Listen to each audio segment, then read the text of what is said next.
La TVT au cœur de l'information.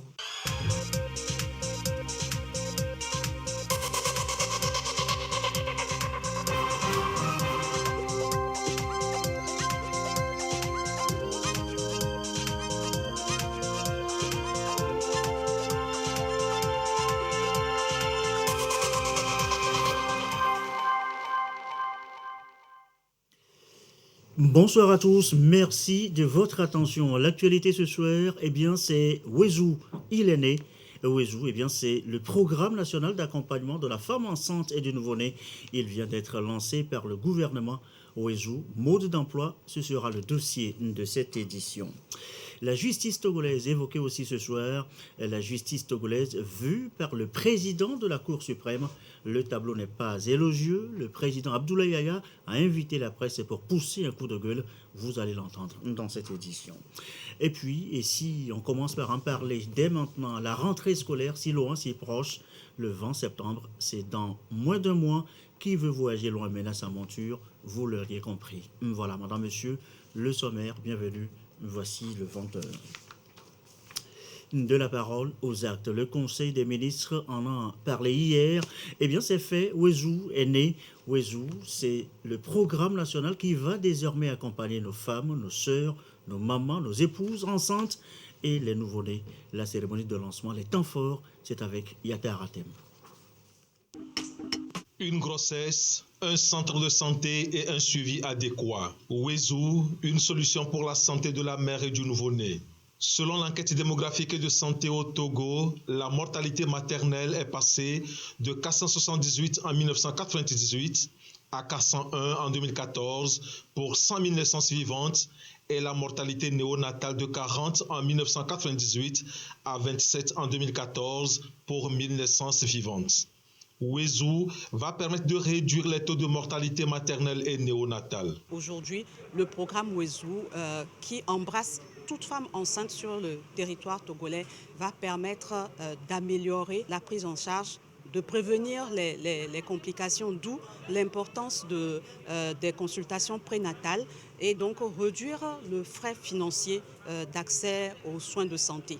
Ce sont d'abord les formations sanitaires publiques de base, celles qui sont les plus proches des communautés, que nous appelons les unités de soins de santé périphériques. Ce sont ces formations sanitaires publiques-là qui sont la porte d'entrée pour toute femme enceinte. Un budget d'environ 3 milliards de francs CFA mobilisé pour la première année de mise en œuvre de ce programme. Il se décline en 2 forfaits, intégrant également la subvention de la césarienne qui reste toujours effective. La césarienne reste intégrée dans le programme Wezou. La subvention de l'État sur la césarienne est maintenue. En amont, les consultations prénatales, les médicaments pour réduire la survenue de l'anémie avec ses conséquences sur l'enfant, tout cela est désormais mis en place à travers le programme Wezou. Après une phase pilote dans la région de la Kara qui a permis de réaliser le paramétrage de la plateforme digitale puis son rodage, le programme Wezou passe à sa phase opérationnelle avec le passage à l'échelle du pays. Le programme Wezou vient à point nommé pour étayer un certain nombre d'initiatives qui sont lancées depuis plusieurs années maintenant par le gouvernement togolais et qui s'inscrivent pleinement dans la vision du chef de l'État qui voudrait réduire les vulnérabilités et la pauvreté, accélérer l'inclusion sociale par un accès pour tous aux soins. Wezou, la nouvelle approche pour soutenir la femme enceinte et le nouveau-né, entre dans le cadre du renforcement de l'inclusion sociale et la modernisation de l'État tel que prévu dans la feuille de route gouvernementale. Wezou vient en anticipation de l'assurance maladie universelle et ambitionne d'augmenter progressivement le nombre de femmes qui suivent les soins pendant leur grossesse. Objectif, amoindrir considérablement les risques d'accouchement difficile chez les femmes. Wezou lancé ce jeudi donc et déjà les commentaires vont bon train. Bonne nouvelle disent beaucoup, un nouveau pas décisif disent d'autres en faveur de nos épouses, nos sœurs, nos mamans qui risquent, vous le savez, leur vie chaque fois en donnant la vie. Arrêt un moment ce soir sur ce programme, comment ça marche. Wezou, mode d'emploi, Yata Ratem. Wezou, une nouvelle approche du système de santé togolais qui va désormais s'articuler autour de la prévention. Il s'agit en effet de mieux faire dans l'application du slogan « Aucune femme ne doit mourir en donnant la vie ». De 400 décès pour 1000 femmes répertoriées en 2014, le Togo veut parvenir à moins de 100 décès maternels par année. Et pour y parvenir, un dispositif, Wezu, une plateforme digitale pour une prise en charge simple et rapide de la femme enceinte. Il a mis en place un dispositif digital à travers lequel toute femme en état de grossesse confirmée est enrôlée. Donc, lorsque la femme est enregistrée au niveau de la formation sanitaire, elle dispose d'un numéro matricule avec lequel elle est suivie durant le parcours jusqu'à l'accouchement. S'il arrive que la femme enceinte soit obligée d'aller dans une autre formation sanitaire, ce même numéro matricule est utilisé pour sa prise en charge à ce niveau.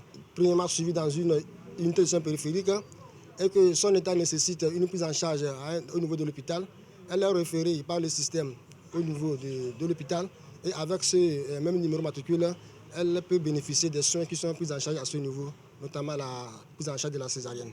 Wezu prend en charge une partie des frais des soins de toutes les femmes enceintes sans exception. La prise en charge commence dans les centres de santé publics et accrédités de premier niveau, à savoir les unités de soins périphériques et hôpitaux de préfecture. Il est prévu 2 rubriques pour les grossesses qui vont se dérouler normalement et aboutir à un accouchement normal. Il est prévu un plafond de 14 265 francs. Et pour les grossesses qui malheureusement vont aboutir à une complication chirurgicale, il est prévu un plafond de 53 900 francs CFA. L'enrôlement se fait au niveau des unités de soins périphériques, au niveau de structures sanitaires de niveau 1, sur présentation d'une pièce d'identité. Et donc, si la femme enceinte n'a pas de pièce d'identité, comme ça a été dit, il est possible d'utiliser une pièce d'identité d'une personne qui est proche de la femme. Ça peut être, ça peut être la pièce du conjoint, ou bien un proche de la famille, ou bien la pièce d'identité de l'agent de santé communautaire qui est reconnu au niveau de la communauté, et donc qui connaît bien la femme. Et donc, un certain nombre d'informations, notamment le nom et le prénom, et puis la date de naissance sont enregistrées, et ça génère automatiquement un numéro matricule qui est envoyé par SMS, par messagerie, sur le contact qui a été fourni au moment de l'enregistrement. Et ce même numéro matricule est également envoyé au niveau de la formation sanitaire pour des questions de suivi. Le vœu de voir mère et enfant en parfaite santé est de plus en plus affiché. Les décideurs tablent sur une baisse maximum du taux de mortalité maternelle et néonatale au Togo. Épouse, mère, sœur, jeune fille, la petite enfance, la femme en général a toujours été, vous le savez, au cœur des actions du gouvernement. Wezu aujourd'hui vient compléter une si longue liste déjà présente. Le catalogue des gestes en faveur de la femme togolaise, c'est avec Ulori Chamigan. Les femmes togolaises constituent plus de la moitié de la population active du pays. Mais de lourds handicaps les empêchent d'apporter leur contribution pleine et entière à l'édification de la nation. Des programmes de soutien économique et de protection sociale sont mis en œuvre par le gouvernement pour les amener à s'autosuffire. La première action politique phare est la création dans notre pays d'un ministère dédié à la femme. Nous avons eu la révision du Code des personnes et de la famille qui permet aujourd'hui à la femme d'être au même titre que l'homme, chef de famille. Et ce code permet à la femme aussi de ne pas subir des pratiques dégradantes et humiliantes lorsqu'elle venait à perdre son époux. Nous avons le code pénal qui donne tous les instruments nécessaires aux justiciables pour pouvoir punir les violences faites à l'encontre des femmes. Le code foncier domanial permet à la femme d'hériter au même titre que l'homme de la terre. Ceci pour lui permettre de pouvoir exercer ses activités et être autonome. Nous avons la mise en place de la CARMA qui permet la prise en charge de la césarienne pour la femme enceinte et la prise en charge aussi des fistules obstétricales. Des investissements ont été également faits ces dernières années pour la construction des maisons de la femme sur l'ensemble du territoire national. Un quota de 25% des marchés publics aux femmes entrepreneurs, la facilitation à l'accès au crédit et aux soins de santé, la démasculinisation des postes à responsabilité élevée, autant d'initiatives pour l'équité et l'égalité de genre. La mise en place du FNFI, la mise en place de AgriCef pour les femmes agricultrices et la promotion de la femme à des instances de décision dans notre pays. Le tiers du gouvernement est constitué de femmes grâce à la volonté politique du chef de l'État. Le gouvernement a mis un accent sur l'éducation et la formation de la jeune fille en mettant en place les programmes d'excellence de la jeune fille, puisque ces jeunes filles constituent la relève de demain. Le Togo veut porter à 80% la proportion des femmes salariées agricoles en leur réservant un quota de 30% de la superficie de chaque zone d'aménagement agricole planifiée ZAP, en organisant 50 000 femmes dans les opérations de transformation, conditionnement et commercialisation des produits agricoles. L'agriculture occupe 65% de la population active. Le gouvernement met donc en place des solutions innovantes pour soutenir les femmes dans la création des entreprises agricoles. Et la femme encore, la femme en cette période Covid. Il y en a qui allaitent en ce moment leur bébé. Comment doivent-elles se prendre? Porter le cache-nez ou pas pendant l'allaitement? Nous avons posé la question, inquiet que la mère pourrait bien transmettre le Covid à son enfant. Les éclairages, Tchazim Nabaga. L'allaitement maternel, une alimentation idéale, voire vitale pour le nouveau-né. Sa croissance ainsi que son développement sain et équilibré en sont tributaires.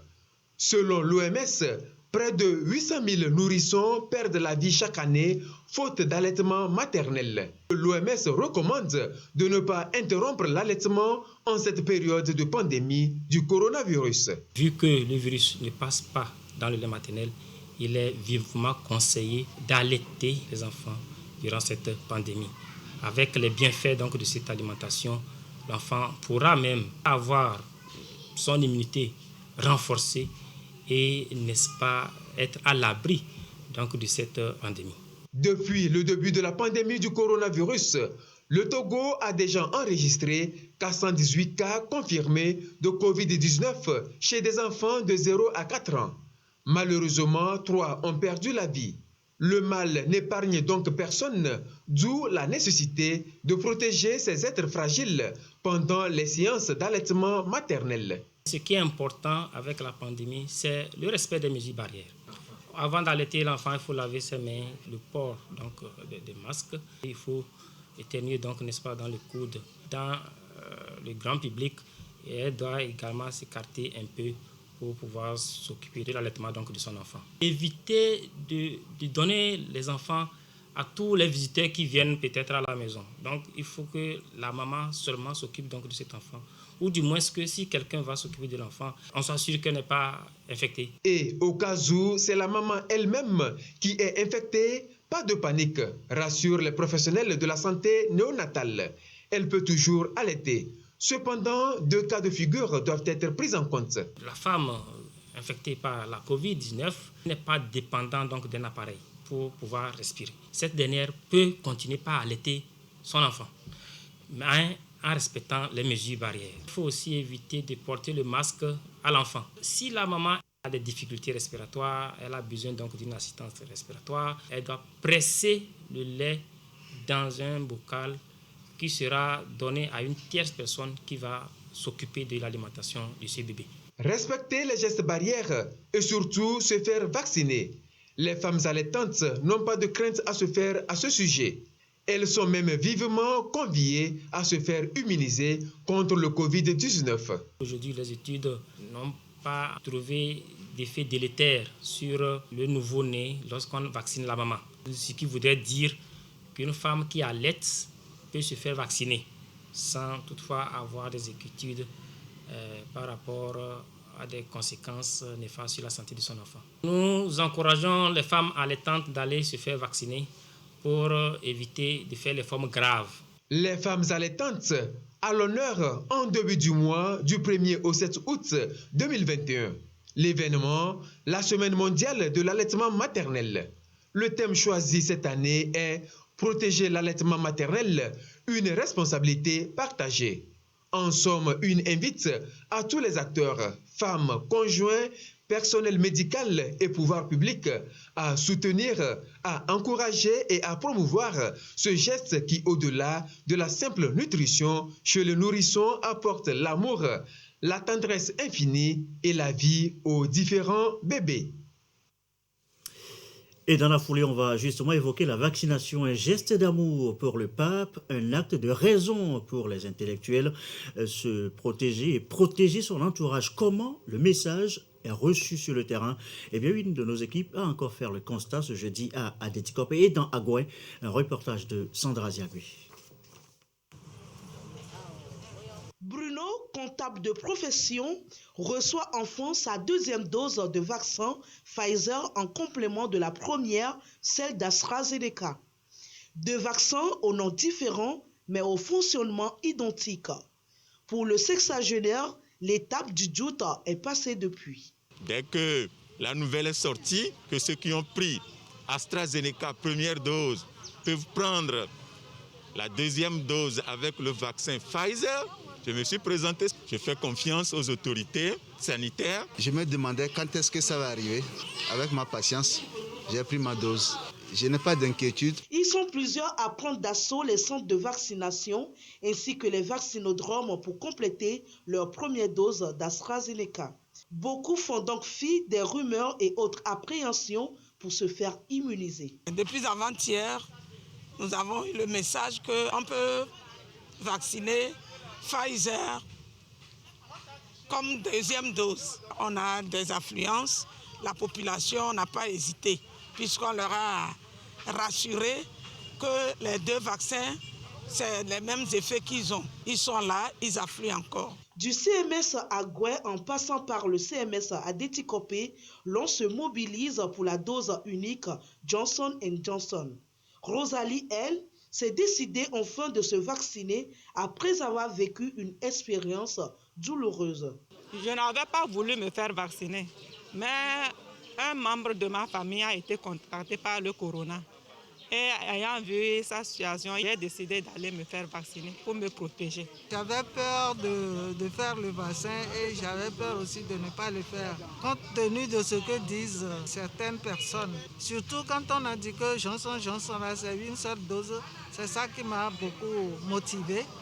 Deuxième dose du vaccin Pfizer, dose unique de Johnson & Johnson et deuxième dose Pfizer en complément à la première d'AstraZeneca, la vaccination suit son cours et l'on gagne de plus en plus en immunité collective. Mais le respect des mesures barrières reste de mise. Et on regarde aussi tout de suite la situation de la pandémie au nouveau coronavirus Covid-19 au Togo. À ce jour, jeudi 26 août 2021, eh bien, la situation se présente comme suit. Le nombre de cas confirmés est de 20 517 avec 273 nouveaux cas depuis hier. Le nombre de personnes guéries est de 16 397. 82 nouveaux guéris depuis hier. Le nombre de cas actifs est de 3 945. Le nombre de décès est de 175, communiqué chiffre rendu public par le ministre de la Santé, de l'Hygiène publique et de l'accès universel aux soins, professeur Moustapha Midiawa. La santé dans tous ses états, l'OMS région Afrique, on en parle depuis 2 jours. Et d'abord cette annonce, bientôt va commencer les campagnes de vaccination des jeunes filles, vaccination contre le cancer du col de l'utérus. Une annonce phare à retenir de la conférence de presse animée ce jeudi à Lomé par le comité régional de l'OMS qui vient là de boucler sa 71e session Région Afrique. Les précisions, Edem Sossouko. Depuis 3 jours, les défis sanitaires de l'Afrique et les moyens de les relever meublent les échanges du comité régional de l'OMS.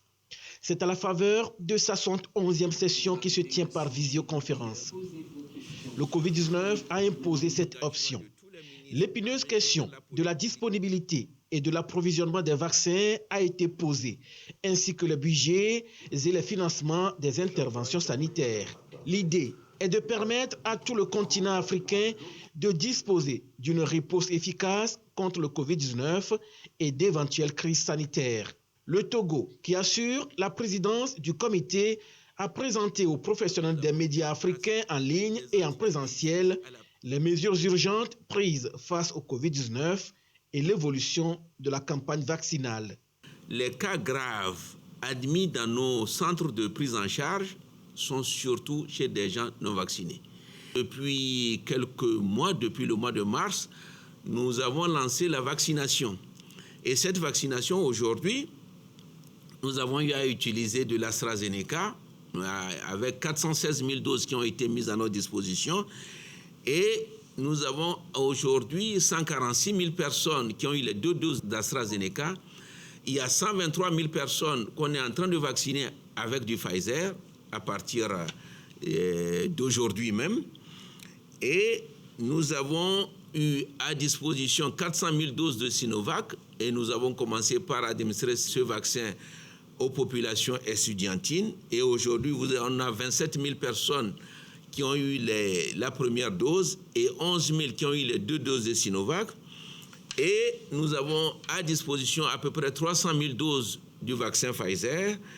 Et nous avons déjà vacciné 48 000 personnes qui ont eu la première dose et 28 000 qui sont en train d'avoir la deuxième dose. Et déjà, nous avons 30 000 personnes qui ont eu ce vaccin Johnson & Johnson. D'autres sujets ont été également abordés.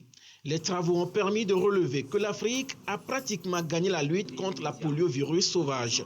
Néanmoins, quelques poches de résistance existent encore. La stratégie mondiale visant à éliminer le cancer du col de l'utérus en tant que problème de santé publique a été débattue.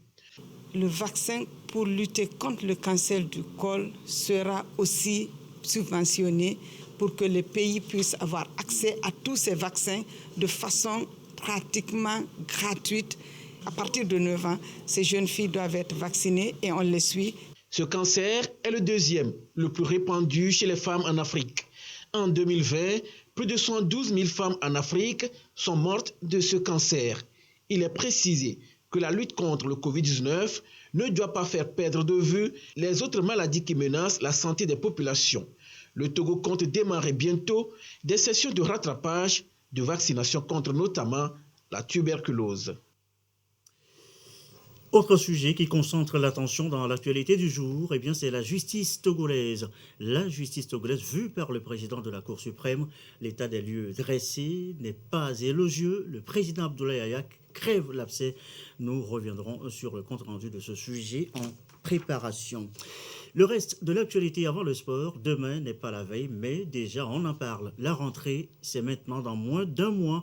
Retenez la date, c'est le 20 septembre. Le 20 septembre, ça paraît plus loin, mais il souffle déjà comme un air de préparatif. Un tour au marché des fournitures avec Solange Amandé et Ulrich Amega. Encore quelques semaines de loisirs et ça sera la fin des belles vacances. Le retour en classe pour les élèves. Côté parents, la pompe à stress fonctionne déjà en plein régime. Il faut bien apprêter les fournitures et autres accessoires pour une belle reprise.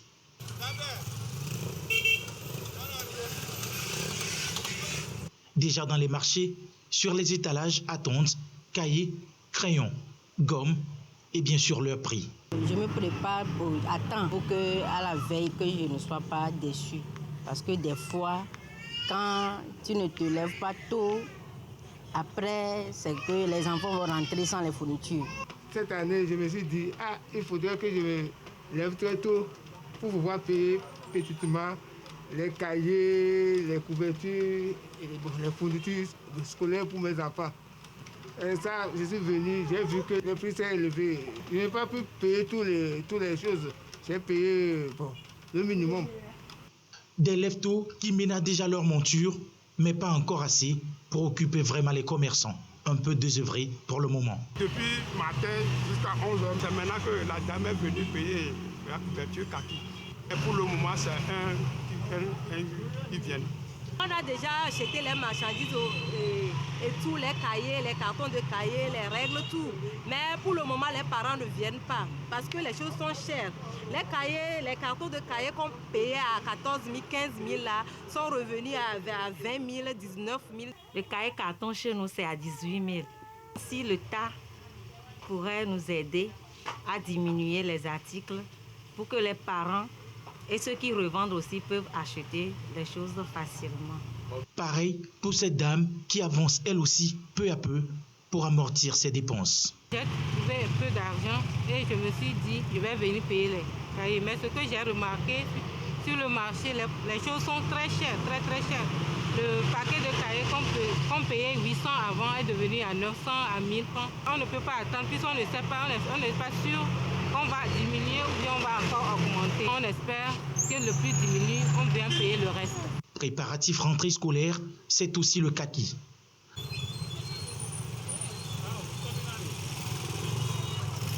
Pas encore à la portée de ce client, la rentrée c'est aussi ça, mais ça finit toujours par rentrer.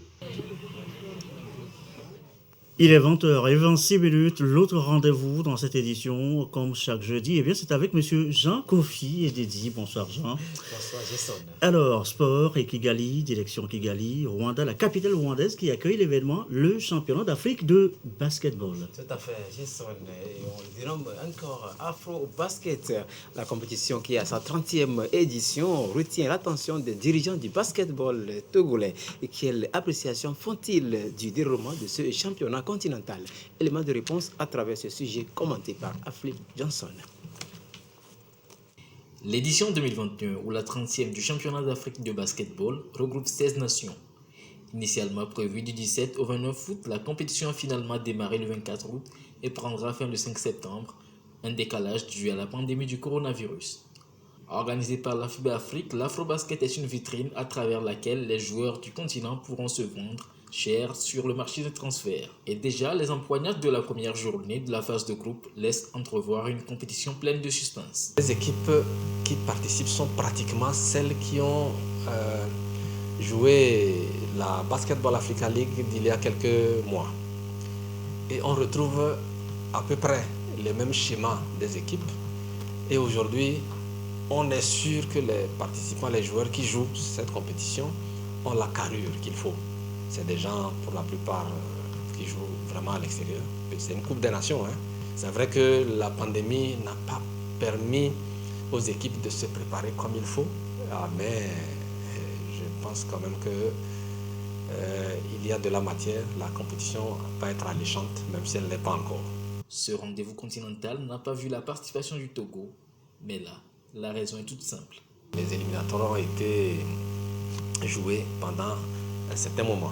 C'est vrai, la pandémie n'était pas que chez nous, mais pendant cette période, les activités sportives n'étaient pas encore autorisées. Un autre obstacle à ça, c'est que nous n'avons pas encore un rôle chez nous, alors que c'est une condition sine qua non pour pouvoir participer aux phases préliminaires. Je profite pour solliciter encore une fois le ministère des Sports pour encore une fois plaider pour que nous puissions avoir un rôle de sport, une salle de basket. Le Nigeria, la Côte d'Ivoire, le Mali, le Sénégal, le Cap-Vert et la Guinée représentent l'Afrique de l'Ouest à cette compétition. Ils essayent chacun à sa manière de succéder à la Tunisie, championne en titre. Pour sa première sortie, la Côte d'Ivoire a battu le Kenya 88-110, le Sénégal a disposé de l'Ouganda 93-55, tandis que le Mali est tombé face au Nigeria 73-81. Voilà, le deuxième sujet évoqué, c'est le championnat national de football féminin. On en vient presque à l'oublier. C'est à sa 5e journée, Jean. Effectivement, Jason, précisons que c'est la phase retour des matchs des poules. Et justement, pour cette 5e journée, il faut noter que le leader du groupe 4, Amis du Monde, continue de balayer tout sur son chemin. Dernière victime, Apache FC, battu 0-8 contre 6. C'était hier au municipal de Lomé. Compte rendu, Sergine Raimondo.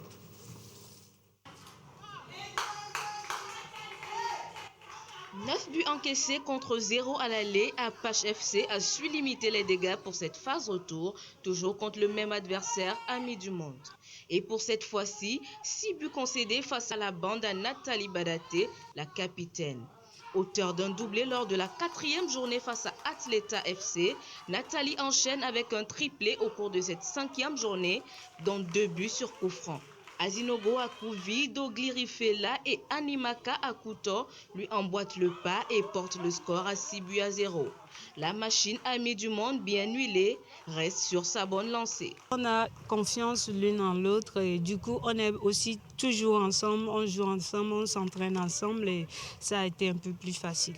C'est une joie pour moi d'arriver au bout de ce que nous cherchons, les 3 points, et ça a été un peu plus facile parce qu'on est un peu plus habitué aux victoires. À l'issue de cette 5e journée, Tempête FC s'incline 3-0 devant Atleta FC. Dans le groupe 3, les Winners Girls couvrent les Chines devant Espérance 1-4. Même son de cloche pour US Samou face à AE FC 0-5. Une seule rencontre a sanctionné cette journée à Kara et à Sokodé. Étoile FC est venu à bout de New Star 1-0 et les Lions dament le pion à Jara FC 4-0. Alors, Jean, il ne me reste qu'à vous dire merci pour votre page de sport. Merci Jason. Quelques communiqués avant de refermer cette édition du soir. Communiqué du ministre de la Fonction publique, du Travail et du Dialogue social qui informe qu'un concours interne et externe d'entrée à l'École nationale d'administration, ENA, est ouvert à l'intention des Togolais des deux sexes uniquement pour le cycle 3.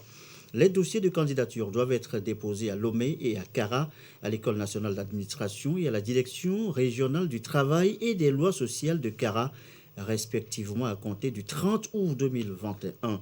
La date limite de dépôt des dossiers de candidature est fixée au 13 septembre 2021 à 17h. Les dates retenues pour les épreuves écrites d'admissibilité sont les 6 et 7 octobre 2021 dans les centres de Lomé de Kara. Les autres conditions et modalités du concours peuvent être consultées dans le quotidien national Togo Presse ou au lieu de dépôt des dossiers ci-dessus indiqués. Autre communiqué, le dernier ce soir, communiqué conjoint, le ministre de l'Urbanisme, de l'Habitat et de la Réforme foncière, le ministre de l'Administration territoriale, de la décentralisation, du développement des territoires, le ministre de l'Économie et des Finances, le ministre de la Sécurité et de la Protection civile, le ministre de l'Agriculture, de l'Élevage et du Développement rural et le ministre de l'Environnement et des Ressources forestières communiquent.